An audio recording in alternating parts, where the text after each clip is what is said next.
The following is a special presentation of Tony Kurre Radio. Want the real story behind the sound bites and headlines? Let's find the facts. Remember, it's not a conspiracy theory if it's the truth. You are not paranoid or confused. You just need to know.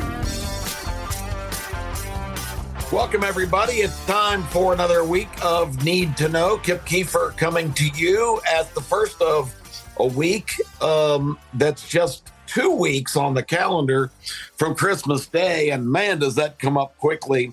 You get to Thanksgiving and get through that holiday, and it's a really nice weekend with a lot of food and family and fun and football.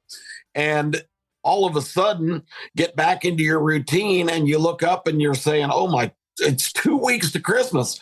And I know that some of you are probably not like me. And if that's the case, God bless you and congratulations, because I'm sure that a lot of you have started planning and running around and making all of your arrangements for your Christmas holiday, your gift giving, your food plans, your party plans with others, all of the time you're going to spend with your family.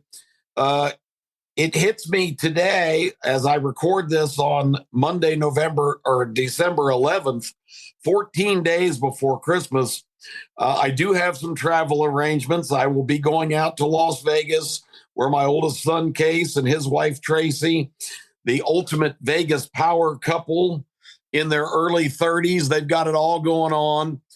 Case, the sports editor, of course, of the Las Vegas Sun, covers the Las Vegas Raiders, and is at every practice, is at every game in the press box, travels all over the country for Raiders games. Sometimes the job is not very glamorous. Yesterday, the Las Vegas Raiders hosted the Minnesota Vikings, and the final score of that game, with Case in the press box, 3-0. Minnesota kicked a field goal in the late third quarter. That was the only points in the game. And this is the team that he covers and has to go down to the locker room and talk to all the players and coaches and go to the press conferences and then sit there and write about the game. A 3-0 game.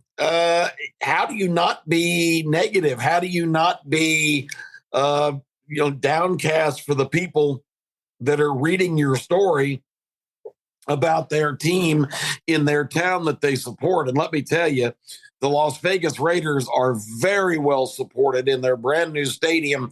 And, this is a town that has not been a professional sports town for very long.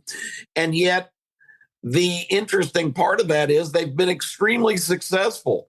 Last year, the Las Vegas Golden Knights, who I think I've mentioned a time or two on this particular program, won the Stanley Cup in just their 6th year of operation.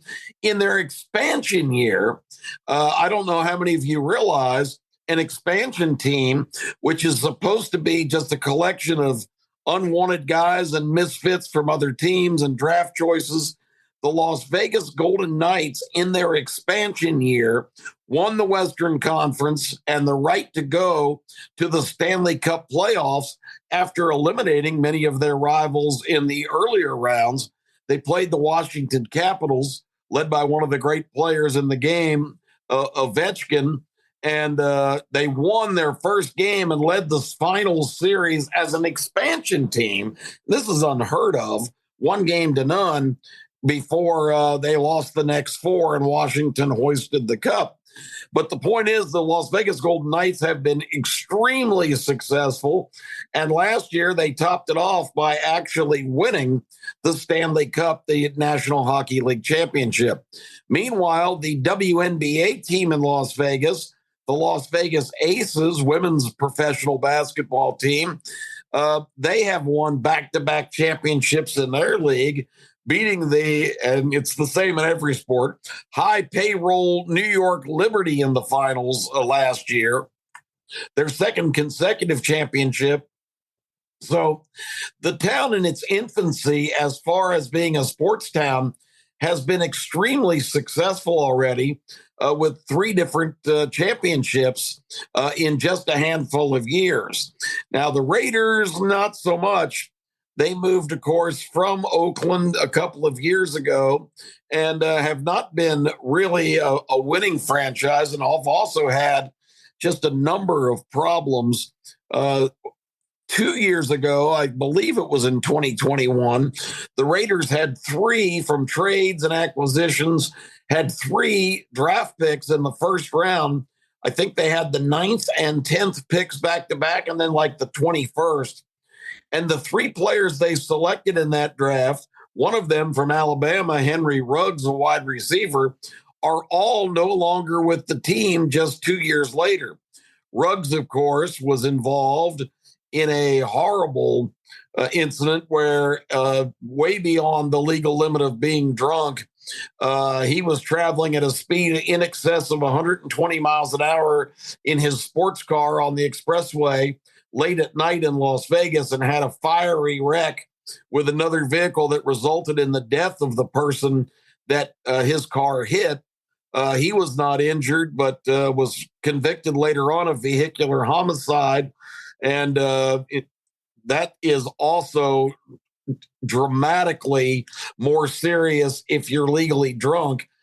He's literally serving time in prison right now, the former Alabama receiver. And the next guy they picked was a defensive back, and I forgot his name. I believe he was from the Big Ten somewhere, but a very high-profile guy, but not very good vetting job by the Raiders organization. This guy had a history of some mental illness problems and was convicted on stalking a woman in Las Vegas and having a gun with him at the time, which is also exacerbates that charge. And I think he's not in jail, but because of the conduct clauses in his contract and NFL policy, he's basically been dropped from the team. And the third player was an offensive lineman that didn't work out. I think he's either left by free agency or been traded. So there's been a lot of setbacks, not to mention the Raiders' original coach and the face of the franchise, plastered on every billboard in Las Vegas. Of course, he won a Super Bowl with the Tampa Bay Buccaneers a number of years ago, John Gruden. Of course, his nickname was Chucky because of his resemblance to the animated character from the movie of that name, who was a doll that was also a serial killer. But Chucky, John Gruden, unceremoniously was dumped in Las Vegas because of emails that were leaked from the office as an investigation was taking place into the alleged misconduct of Washington then Redskins owner, now the Commanders, Daniel Snyder.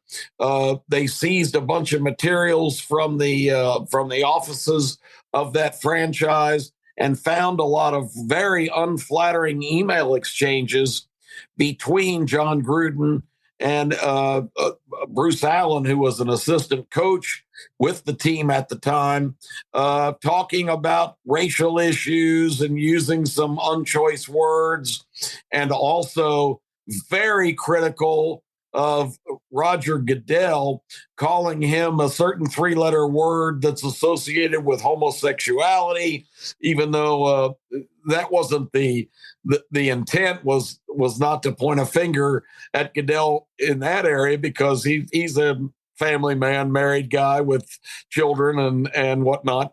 But it's just a word that's used to kind of feminize men sometimes. And I'm not going to lower myself to throw it out here. But anyway, it was clear that it was very inflammatory and insulting to Roger Goodell, the commissioner of the NFL. And after Gruden was suspended, the very next day, the owner, Mark Davis, came back to the compound, summoned Gruden in and fired him. And the prevailing idea in Las Vegas is that Roger Goodell basically called the owner of the Raiders, Mark Davis, and said, "You need to go get rid of him." Because Davis looked like he was going to handle it. He was a huge Gruden guy. Gruden, of course, had been coach of the Oakland Raiders and taken them to the Super Bowl. And then, ironically, when he did win a Super Bowl with Tampa, that's who he played, the Oakland Raiders, a team that he basically built the year before. Long and short of the story, Gruden was fired. There's been more and more of these things, but the Raiders, a tremendous draw. Their games are sold out. It is the most expensive ticket on the secondary market to any NFL team in the entire league. I took my son and my good friend and his wife to a game earlier this year. We didn't have great seats. They were kind of in the middle, which was nice near the 50-yard line, but they were a good ways up in the rafters, and they were $490 a piece. Not premium seats, but almost $500 a pop. So the Raiders are doing very well, but not so much on the field, because halfway through this season, the coach that took over for Gruden fired, gone. So now an interim coach, Antonio Pierce, is in place, and the Raiders continue to sputter. A 3-0 loss in football. Yikes. And Mark Davis has stated that he wants the Raiders to be like the town they represent. He wants it to be a wild show, a place where people can go and see lots of long passes and lots of great plays, but that's just not the reality of the product that's on the field. And a 3-0 game, good grief. I can't imagine a more depressing day at something, and people are paying $500 or $600, or for good tickets, $1,200 or $1,400 a piece for that. Yikes! That is really discouraging. So I will be out there, and I'm not ready for Christmas. I really haven't purchased gift one. I have an idea on some things for, of course, my new grandson, who's at 3 years old, at the first stage of being super excited about Christmas. And it's going to be a blessing for all of us to see him throughout the day and the days leading up to it. I have some basic ideas. Haven't decided, some other people that normally are on my list, really what degree of enthusiasm I have, because a lot of people that are very important to me, I don't really get to see or interact with nearly as much as I'd like to. So you really don't know what your inclination is in that kind of situation. But got to make some decisions. We're 2 weeks out. And so the pressure is on. I wonder how many of you are totally prepared and already have everything in line, and how many of you are like me with going, damn, where did the time go? We're down to 2 weeks. Panic mode is definitely in force today as I start this week. And, it's one of those, got to get a lot of things done. And, I have a lot of emotion today, and I don't know how much I want to get into that. I had, as I always do for this show, some things in mind to talk about, and I'm going to get into those probably in a little bit briefer method than I normally do, because my mind's kind of going in a lot of directions today. Thinking about, coming to, of course, Christmas means it's just a week to a brand new year. And I find myself having too much time on my hands for reflection. I really am a thinker. I'm a processor. And it allows me to do a lot of things, to just be able to sit down and kind of articulate my current feelings and thoughts. But it's based a lot of times not just on the thinking and processing, but it's in the information gathering area too. And I have a unique ability, and I'm proud of this, to retain information and be able to convey it. I don't do this show or many of my other programs with any kind of notes. And these are things that I should have prided myself over, but I also wonder about things that I'm missing out on. And I love doing the show with the the master of the universe of this particular network, Tony Kurre, on TKR. We talked a little bit about what the theme of this week's show will be. And I think Tony and I are going to kick around some of these lingering questions as you enter this quadrant of life and have gone through a divorce and have kids that are progressing fast. So I think if you tune in this week to Keefer and Kurre, you might really be on either a really bumpy road, or maybe it'll turn into a program of epiphanies and revelation, because maybe we will strike some subjects that you're dealing with in your life, because I think a lot of us have a lot more commonality than we realize, particularly people in a position at this stage of life that are divorced and really unsure of, really what they want. My kind of place for this and my frustration is I am gifted with one of the great things you can possibly have, and that is pretty much management of my own time. But on the other hand, a lot of that time, the overwhelming majority of that time is spent by myself. And is that really the way we want to live? I fight with this dilemma all the time. So anyway, with all that being said, that's why I'm kind of going a different direction here today. I do want to talk about something I saw last week, which was going to be the theme of the show. And the magazine, Atlantic Magazine, which doesn't sound like a really politically oriented publication, but it absolutely is, extreme leftist publication. They're doing like a series of their next 3 editions, lamenting the possibility and the horror of the theme of this whole presentation. And it's, what is it going to look like if Donald Trump is able to regain the White House? What is the world going to look like? What is the country going to have to endure? The absolute horror of a Donald Trump second term. And right now, the polls would indicate overwhelmingly, and they slip more and more for the current president, Joe Biden, every single week as things just continue to spiral out of control. Joe Biden is slipping so far in polls in head-to-head comparisons to Donald Trump. It's unbelievable. And a lot of people don't really understand the Electoral College. It's not total amount of votes. It is a couple of key states, really, that are called battleground states. There's about a handful of 7 or 8 of those that really determine the election, because New York is overwhelmingly going to vote for whoever the Democrat is, and they're going to get all of those electors. You have to have I should know the exact number, but it's in the upper 200s of electors to become president. 270.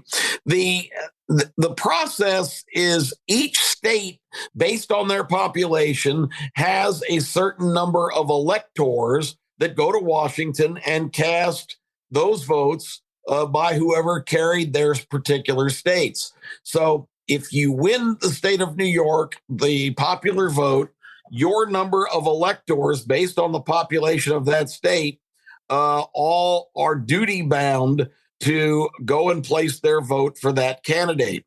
California, of course, overwhelmingly the same thing. It's going to go blue. It's going to go for the Democrat. Typically, there are other states that are New Jersey, of course, and a couple of the other Western states, Oregon and Washington, super liberal. And there's, of course, conservative bastions that are always pretty much going to come in the Republican column, Texas being the predominant one of those. One of the theories of why the borders are wide open and this administration continues to seemingly encourage people to come into the country is the hopes of repopulating a lot of these states that are AKA red or Republican, and get enough people in there and start to the process of getting them to be able to vote in presidential or federal elections. Now, that completely violates the Constitution, which specifically says that only American citizens can vote in elections. But these people don't care what the Constitution says. It is an inconvenient document that they cite when it fits their agenda, and they scoff at and ignore just the fact the border is wide open and people are pouring in here unvetted from all over the world. Absolutely violates the Constitution. The federal government was created as sort of a limited operation, but one of the priorities was to keep a safe and secure border, which is the cornerstone of any country. You can't sustain any kind of republic, democracy, any kind of functioning nation or country if you don't have secure borders. And last week alone, estimated 25,000 people in 1 week, 12,000 in one day last Tuesday came across the border. And these people are almost every one of them are single males coming from all over the world. These are not Mexican, Guatemalan, Honduras, El Salvador. Of course, that is a large number of them. These are people from Venezuela and Haiti and Cuba and communist China and Russia and Yemen and African nations like Ghana and Sudan and Chad and Senegal. These are people that are not being politically persecuted.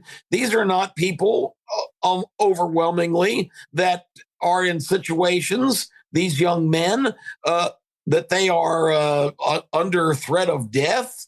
And are being persecuted for their race or religion. They're all coming from countries where everybody that is in that population is pretty much like they are. And they will, in interviews, they don't really speak English, but if you can communicate with them, they say they're here for work and they're heading to New York City or Chicago. But when they show up, they don't walk from Senegal or Yemen to get to the Mexican border. They are flown, and that the financing of that nefarious activity of basically importing new Americans because they know they are not going to be able to maintain power because Americans embrace their freedoms and embrace the Constitution. So we need to basically repopulate the country with a whole bunch of people that are going to be dependent on government. And ask yourself a question. These people supposedly in such difficult circumstances, how do they get on airplanes and fly from halfway around the world and show up at the Mexican border? How are they transported by train or bus once they arrive on the Mexican peninsula and show up at entry points to the United States? How is it facilitated? Who's coordinating it all? Well, at the end of the day, these people are also having to shell out thousands of dollars just to get to those points of entry to Mexican coyotes, or what they're called. But they really are representative of the major Mexican drug cartels. And drugs are still a serious part of their business. They are packing down a lot of these people and probably giving them discounts if they'll carry large quantities of illicit drugs, predominantly fentanyl, which has now killed over 200,000 Americans.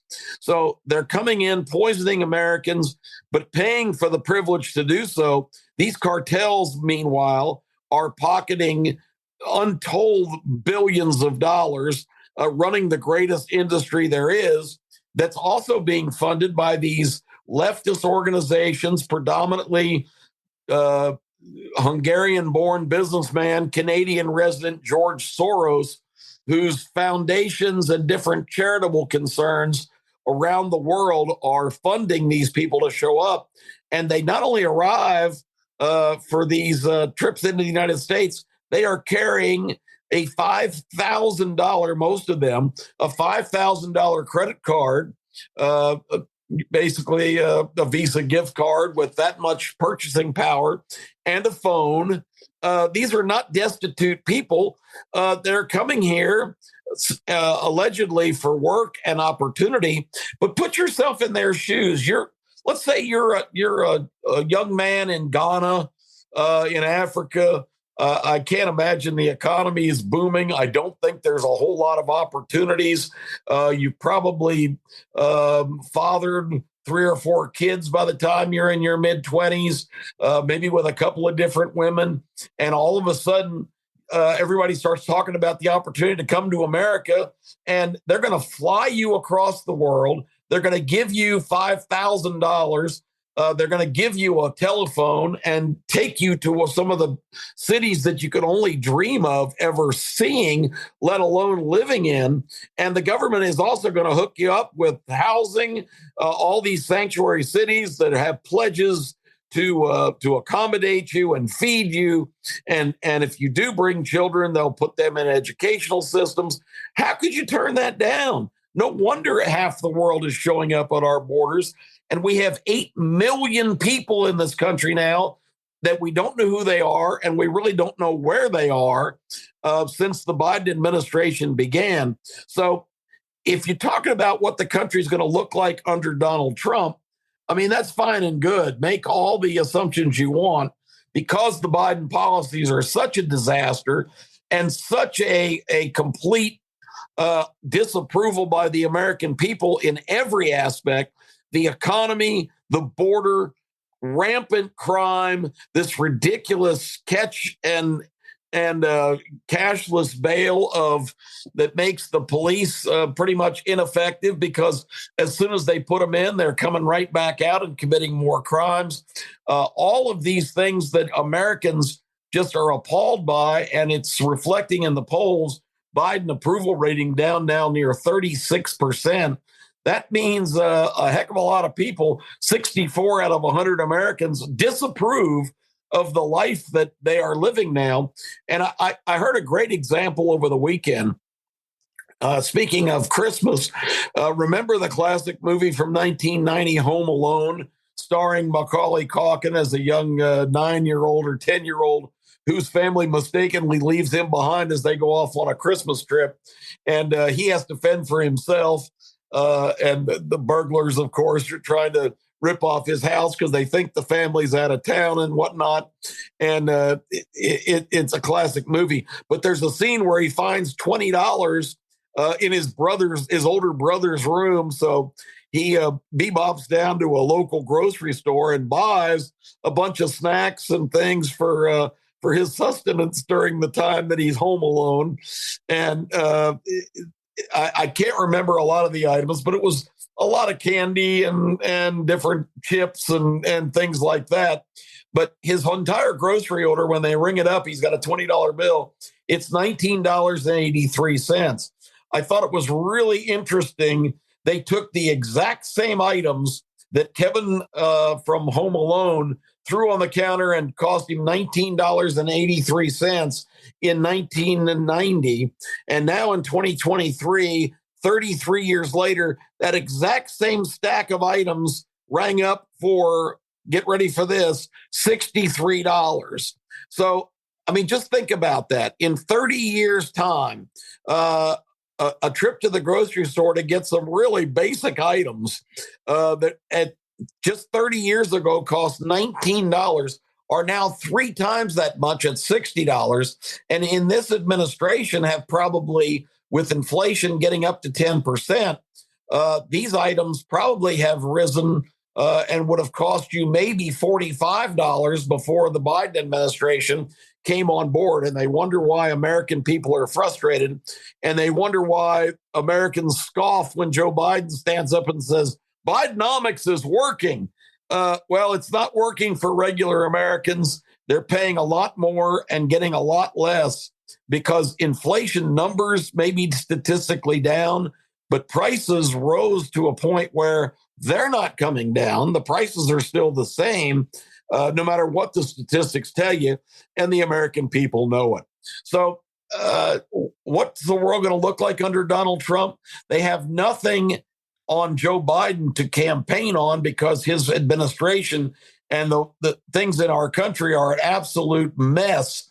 So what they do is they start making up horror stories about Donald Trump being the equivalent of Adolf Hitler. He's going to jail all of his political enemies and execute them. He's going to never relinquish power. He's going to declare himself a dictator. He's going to be in that office until he passes away. We are going to be so vulnerable because he's going to aggravate the whole world situation, and World War III is inevitable, and democracy will be destroyed forever if Donald Trump retakes the White House. The difference is we've seen Donald Trump in the White House for 4 years. When his term was up and Joe Biden was elected to take his place on January 20th, the day power is transferred, Donald Trump, see ya, I'm out of here. He left Washington. He didn't hang on. They're trying to make a case that on January the 6th, he incited a riot to try to overthrow the election. It's nonsense. A lot of people got out of control. Donald Trump was not there, was not leading them on. He may have made some incendiary comments about the election, but as the sitting president, he certainly has the ability to do that. When Hillary Clinton was beaten in the 2016 election, now some 7 years later, or how many years? 9 years later, she's still beating the drum of I was screwed. They stole the election from me. I guess it was 7 years later. She's still on that tour. At one point, she had like 58 reasons why she was deprived of the presidency. But it's perfectly okay for her to do that. Or Stacey Abrams in Georgia, who still hasn't conceded from the governor's race that she claims that she won and it was stolen. It's okay for people of that side of the aisle to have objections, but a sitting president can't express his dissatisfaction. I know I'm simplifying a lot of this, but it comes down to we know what we have now, and we know what our country was like under Donald Trump. The economy was good. The crime was under control. The border was secure, and we were well respected, and the world was not full of hot spots and multiple wars. So all of this nightmarish forecast of, oh my God, if Trump gets in, we're doomed.